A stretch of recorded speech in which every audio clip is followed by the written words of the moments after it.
All right, so I have a job right now to do, and it involves getting out what we call the water park.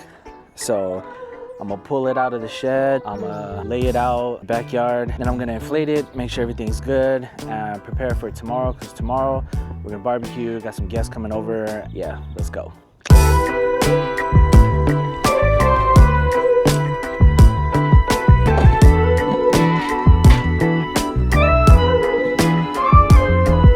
My little elf, guys. He shrinks and he grows. Got the blower.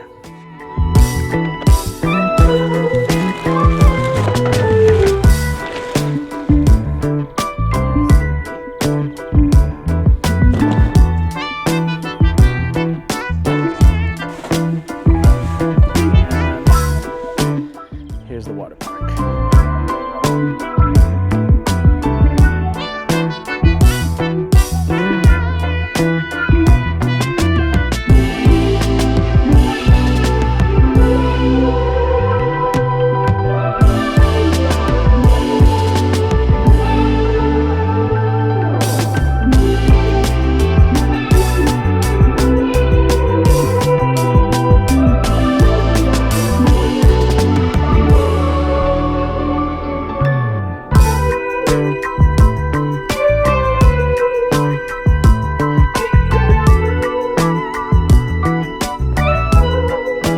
Alright guys, this is the water park here.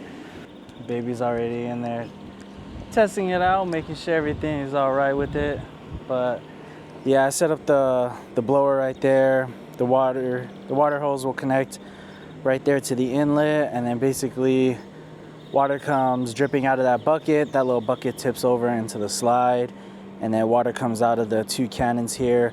And basically all the water that comes out of that bucket and the two cannons basically fills up the pool. And it's pretty cool because like these little cannons, it's got like these little handles right here, and it's like squirting so you can like move it around and, you know, shoots water. And this thing is pretty cool actually. Like my wife got it for a super duper killer steal. So this thing I think was originally like $400 or $500, and when she got it online she only ended up paying like, I think it was like $120 for it. So it was just worth it, you know, better than like if you go to Costco or Sam's Club that have these.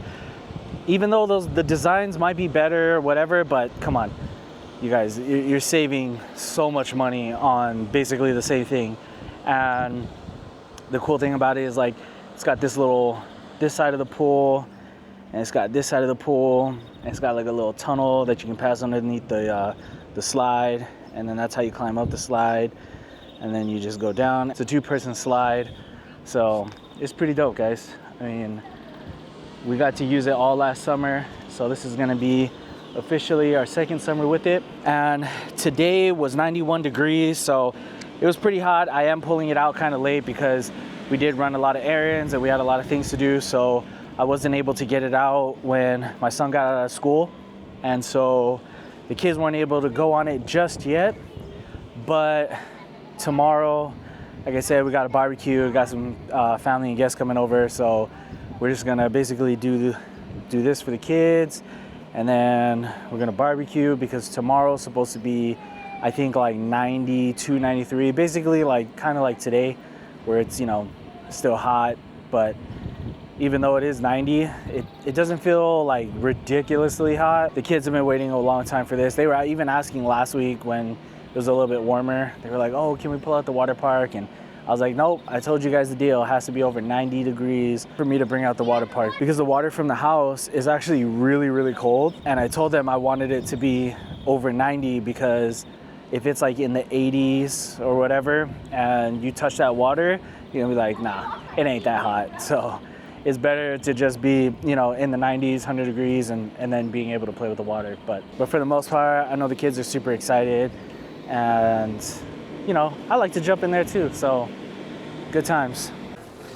All right, what's up, what's up? So they got me on grill master duty today. It's a beautiful day. Like I told you guys, it was gonna be like 91 to 95 like this weekend. So today is actually the perfect day to be grilling. Got the little water park out right now. Kids playing in the water. But right now they took a break because they started like maybe 2 hours ago and they got a little cold. They want to dry up. They're chilling right now under the gazebo, and food's being prepped right now. Got the steak. This is basically like the last half of it. And then got some of the wings and the kielbasa in there. My wifey's actually in the kitchen right now, cutting up the other steaks, putting together the other chicken, getting some rice going. Man, it's a perfect day right now, you guys. It's beautiful, beautiful.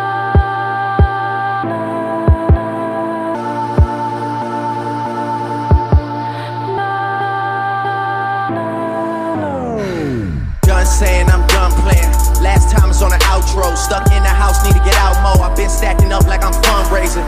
Most people in my position get complacent. Come places with star girls.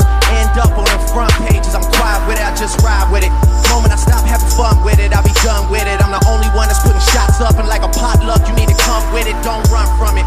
H-Town in the summertime, I keep it 100. A lot of girls in my times there. All right, so just to catch you guys up on today, we came out to Escondido because we had a seminar event that we had to attend to for our business, and it had to do with like Medi-Cal and Medicaid and all that stuff. It was supposed to be a long seminar, like literally it was supposed to be from like 8:30 to like 4:30, but we only stayed maybe like a quarter of it because most of the information that they were giving wasn't particularly pertaining to our business. So we just asked them some questions on like what we needed to do or who we can talk to help us like one-on-one a bit. So they gave us reference numbers and resources and things like that on who we can call. So we're just gonna go that route. Then on the way home, we went to go eat at actually one of, it's like one of our favorite Mexican spots, like especially like if we're out down in this area, it's Tacos and Tequila. It's probably I would say like our third time going there. And then here we are on our coffee break for this. The wifey ordered a coffee cake, and then we're actually gonna go check out this donut shop that's just down the street. Here it is, guys. So I got the white chocolate with vanilla, and she got the horchata latte. Let's try it. That is really sweet. You think it's the vanilla or you think it's the white chocolate? It's the white chocolate. The white chocolate? I like it, it's not bad.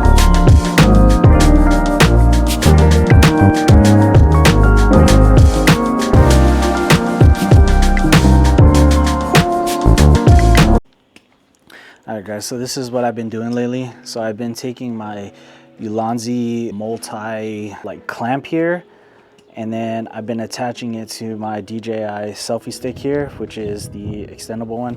This one is from the Adventure Combo. What I've been doing lately is like attaching it to the clamp and then being able to like have it extend, so that way I can get like different lengths and different POV points of it. But so right now I'm actually attaching it to the wagon, and what I'm gonna do is just kind of go for a walk and then just see if I can get a different angle of with the OP3. If you're a new YouTuber or you're like new to vlogging and things like that, or new to editing and like wanting to kind of find this confidence to be able to post something to the world, right?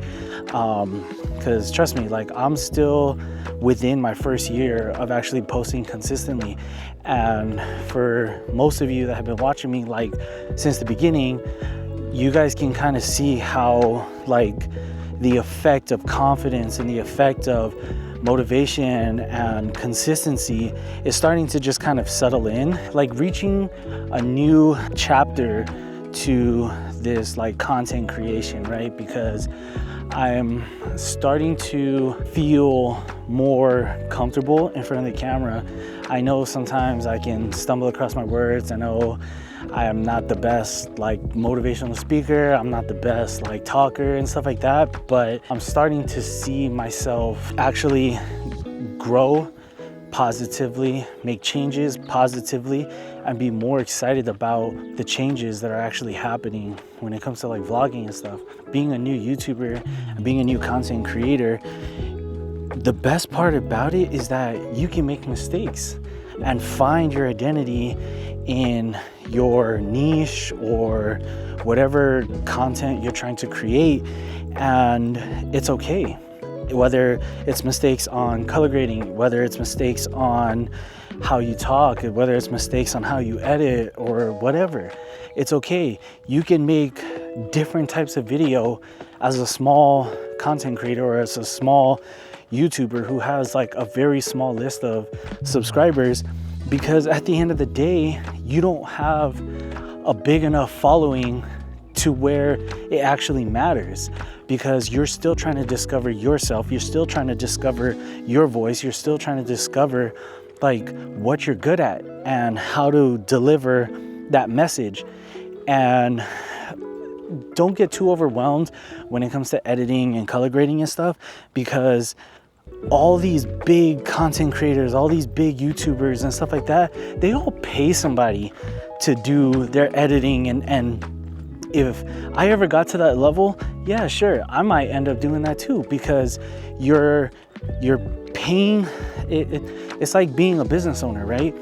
You have a lot of work because a lot of money can come in, so you hire people to basically take over that time that would take away from you and your family and be able to have you run the business efficiently. So you pay people to do that kind of stuff. So it's the same thing when it comes to this. You get a big enough following, you get paid well enough to where you can actually hire people to edit your stuff. So having this mindset of like, oh, I gotta have the perfect edit, oh, I gotta have the perfect colors and stuff like that, like, don't worry about that as a YouTuber. Right now, you're just trying to find that niche that works for you. You're trying to find the voice that you can deliver the message or the inspiration or whatever. So don't be too caught up on that. And that's where I'm basically getting to this point where I'm like, you know what? Man, I don't care too much about how my edits are or how my color is. I'm really just trying to do what I think I like, or I would watch, or my family would watch, or my kids would enjoy, or my kids would understand. That's exactly the type of videos that I'm making. So whether my channel blows up, whether I get sponsored, whether I get noticed or whatever, like, I'm not too concerned about any of that. I'm really just trying to do the best that I can with the time that I do have, because you can see here, like, I was gonna go to the park and I was gonna talk to you guys, and this is what I was gonna talk to you guys about, but I didn't. My daughter woke up, so I came home and got her, you know, up and out of bed and kind of got the day rolling, checked up on work and things like that, and everything's running smooth. And then we went for a little walk, and then, you know, went around the block, and she had to go and eat. So as you can tell, this is the perfect example of what I was talking about when it comes to basically having to like record my videos like on the fly, or just being ready whenever, because I don't always have the luxury of being able to record whenever I want. I don't always have the luxury to be able to record anytime I want. So sometimes I know, or I'm able to plan, like for instance, if we go out to like Disneyland or something like that, then I'm able to obviously, you know what I'm gonna record, plan what I'm gonna record and things like that, or if we travel. But when it comes to like my day-to-day, I'm not able to really plan out exactly, because my days can be unpredictable, especially with work and with the kids and things like that. So I've really been trying to like kind of get this like vlog 11 basically pushed out.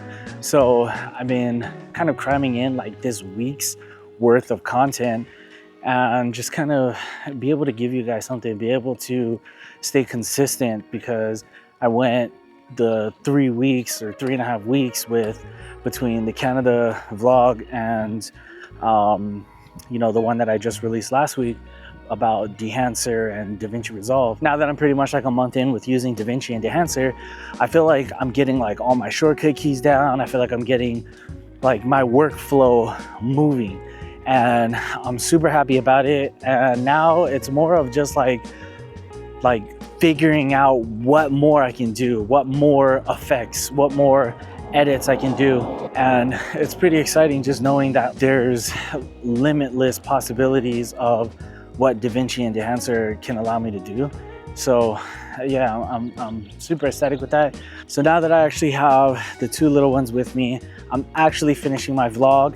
And then when I was talking about using the Ulanzi clamp on, you know, mounted onto the wagon, attached to the DJI selfie stick with the OP3, you guys let me know how the stabilization on this looked, because I do have the active track on because I wanted to try and stay as stabilized as possible.